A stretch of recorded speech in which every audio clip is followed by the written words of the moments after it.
Shalom Bapak Ibu, saya Vera. Hari ini saya mau membagikan firman Tuhan serta kesaksian hidup saya yang diambil dari Matius 5 ayat 43-44. Yang firman Tuhan berkata, "Kasihilah samamu manusia dan bencilah musuhmu.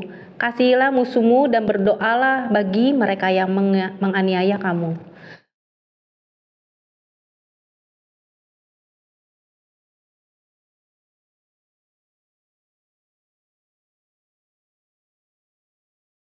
Di dalam kehidupan saya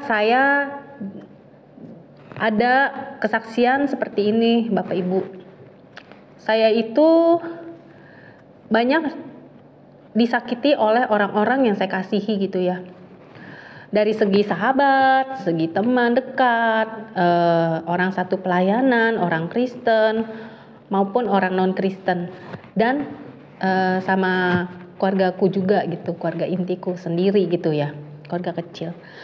Lalu pada saat saya itu ada luka batin, akar pahit, kekecewaan, kebencian gitu ya, sama mereka yang udah menyakiti, melukai, terus menganiaya saya gitu ya, dari perbuatannya, dari sikapnya yang seolah-olah selalu membuat saya jadi tidak nyaman dan down gitu ya. Nah, pada satu sisi saya itu diketemukan satu tahun yang lalu saya sakit, saya dirawat gitu ya di rumah sakit Pelni.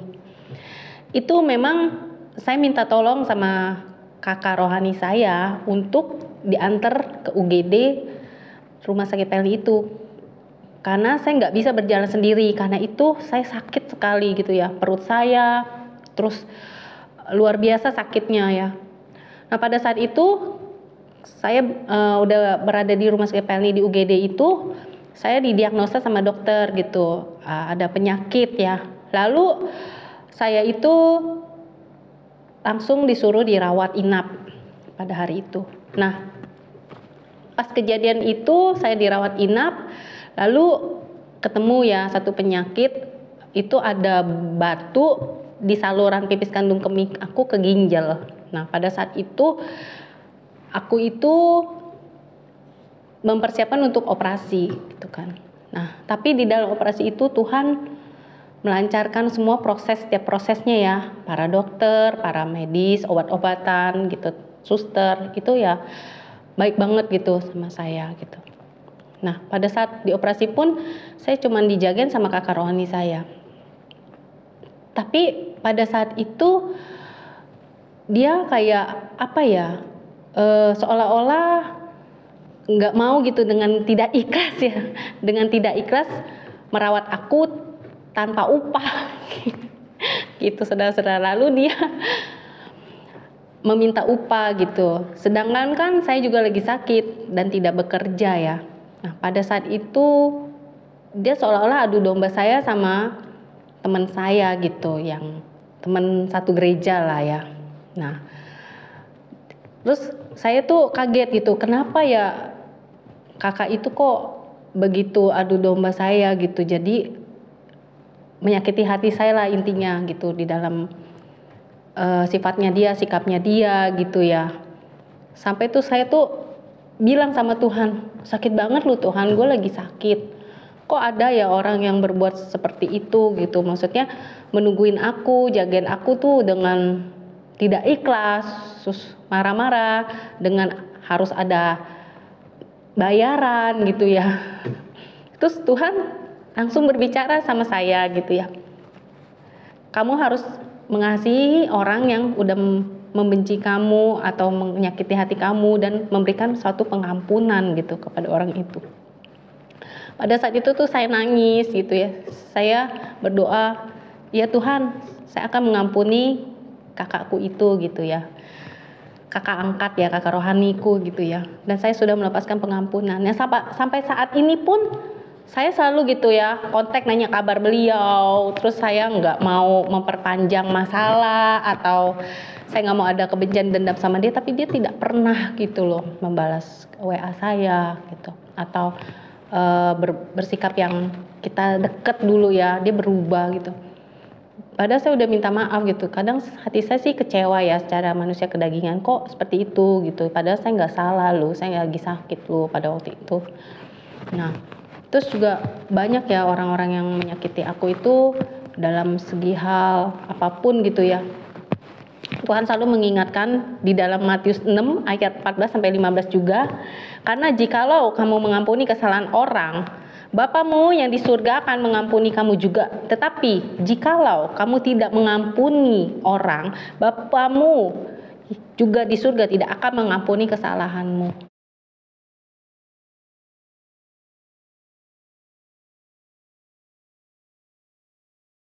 Nah, pada saat itu saya benar-benar ditegur sih itu sama Tuhan. Saya mesti ada suatu pemberesan ya. Saya mesti ada satu pemulihan gitu loh di dalam hubungan gitu ya sama orang yang menyakiti saya. Nah, saya udah minta maaf, tapi ada yang ngerespon, ada yang enggak. Bahkan WA-nya di skip berbulan-bulan. Padahal kadang saya diadu domba sama temen gitu ya, atau temen SMP. Saya nggak tahu kesalahan saya apa gitu. Mungkin ya tiap manusia punya kesalahan yang disengaja maupun tidak ya, tapi saya sudah merendahkan hati, merendahkan diri, tidak egois, tidak istilahnya kok gue nggak salah lu Tuhan gitu loh. Tapi gue diminta maaf, tapi kok mereka nggak mau maafin aku gitu, nggak mau ibaratnya feedback respon balik gitu ya. Suatu di hati ini kayak merasa Tuhan bilang, kamu ampuni. Roh Kudus berbicara sama saya, kamu ampuni. Tapi saya udah taat, udah nurut sama Tuhan, apa yang Tuhan suruh gitu ya. Saya udah selalu tanamkan mengasihi musuh, mengasihi orang yang membenci aku, mengasihi setiap orang yang menyakiti aku, melukai, mengecewakan gitu ya. Sampai pada akhirnya, waktu baca Alkitab saya menemukan dua ayat ini, Tuhan tuh benar-benar menjamah hati saya gitu ya. Saya benar-benar dijamah, saya nangis gitu ya. Pada waktu itu saya sendiri di kamar, saya nangis, saya nggak berhenti-berhenti bercucuran air mata gitu ya. Saya bilang, Tuhan, apakah itu saya belum cukup gitu loh, maksudnya minta maaf mama mereka meskipun saya salah atau tidak gitu ya. Saya mencoba gitu, selalu mengasihi orang gitu ya, berbuat baik gitu, tapi ada aja orang yang selalu ngeselin saya, bikin saya kecewa, bikin saya dongkol, marah gitu, kayak iblis gitu yang memancing-mancing emosi saya gitu. Dan saya juga bilang sama Tuhan, saya nggak mau ada keributan sama siapapun gitu loh, orang gitu, atau sama siapapun bentuknya gitu ya, kayak sama pelayan Tuhan, atau beda pendapat, atau nggak merasa nyaman atau apa. Jadi kita bisa dikasih tahu, omongin baik-baik gitu loh. Dalam suatu hubungan itu benar-benar harus dibereskan. Kalau ada hal yang menjanggal di hati, itu nggak boleh, Tuhan nggak mau. Jadi harus kita membereskan, pasti Tuhan juga mengampuni kita. Kalau kita udah mengampuni orang itu, melepaskan pengampunan, pemulihan itu pasti terjadi gitu di dalam kehidupan kita, saudara-saudara. Saya cuma ngomong gini sama Tuhan, Tuhan, saya sudah berbuat ya yang terbaik gitu. Tapi kalau mereka tidak mengampuni aku, itu haknya Tuhan, pembalasannya Tuhan, pembelaan Tuhan buat aku gitu loh. Bukan aku gitu, bukan haknya aku gitu ya. Bagi mereka orang yang selalu begitu sama saya gitu. Tapi Tuhan ingetin satu hal, pasti kebenaran itu akan terungkap gitu ya. Pembelaan itu akan Tuhan izinkan terjadi dalam kehidupan saya. Sampai juga waktu mamaku sakit, hubungan saya kan sama mama ya juga tidak terlalu deket ya. Dari kecil tuh jadi kayak orang Cina bilang itu dulu ciong ya, nggak cocok gitu. Cuma pada saat Tuhan izinin mama sakit saat ini ya, ada satu momen ya waktu mama itu, saya bilang, mama mau didoain nggak? Terus tiba-tiba saya doain ya, saya nangis gitu. Itu adalah suatu momen yang Tuhan izinkan di balik penderitaan mama, kesakitan mama itu, saya bisa berdua ya bersepakat mendoain mama gitu. Jadi mesbah doa berdua pribadi gitu ya.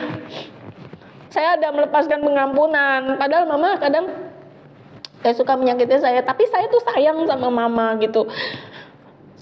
Kayak hidup kok nggak adil, hidup ada perbedaan, hidup ada ya seperti itulah ya, nggak adil bagi saya. Padahal saya nggak pernah berbuat jahat sama orang, saya udah bantu orang yang istilahnya dia janda anak 5 pun minta apapun bantuan saya kasih. Padahal saya juga jujur kata tidak bekerja pas-pasan, dan saya juga sebagai single parents dan janda gitu. Tapi dia datang tapi minta tolong, saya tolongin, tapi dia balas dengan adu domba saya sama teman juga gitu.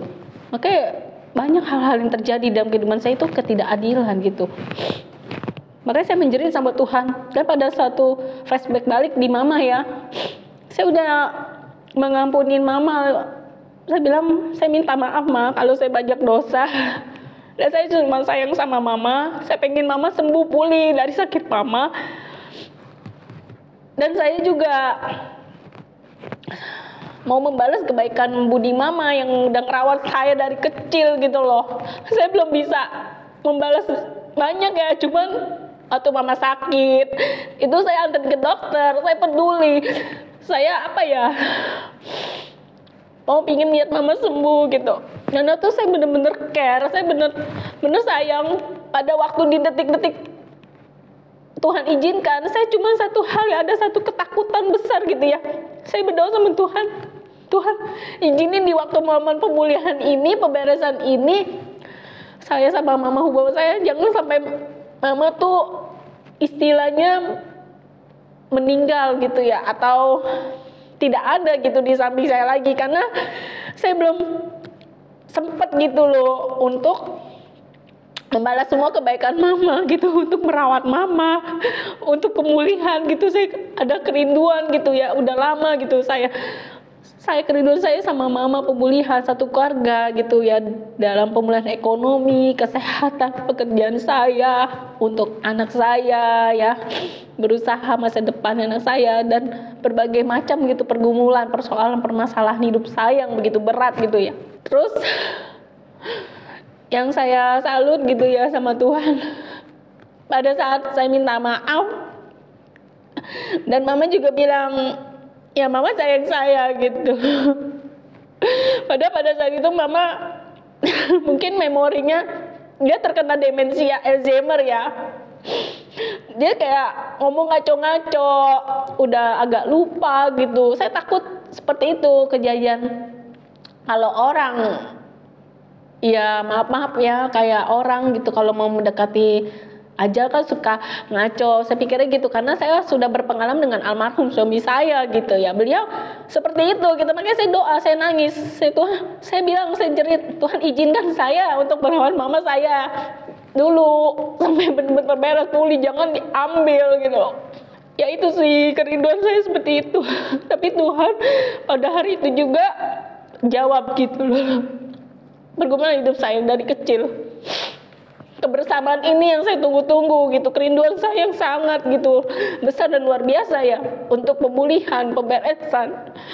Karena kekecewaan itu menimbulkan akar pahit yang luar biasa gitu. Saya melepaskan itu sakit loh pengampunannya gitu.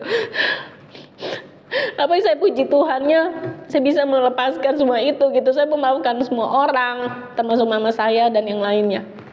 Ya di sini Bapak Ibu, saudara-saudara terkasih dalam Tuhan, saya hanya mau menyampaikan ya, jika kita punya hati yang belum beres di hadapan Tuhan, itu segera gitu, cepat-cepat kita bereskan gitu, minta maaf atau apa, itu pasti Tuhan senang gitu, pasti Tuhan punya tujuan bagi hidup kita, dan harus kita saling mengasihi gitu loh, karena Bapak selalu mengasihi kita gitu dan mengampuni kita kan, asal kita udah mengampuni orang terlebih dahulu dan mengasihi orang tersebut terlebih dahulu gitu.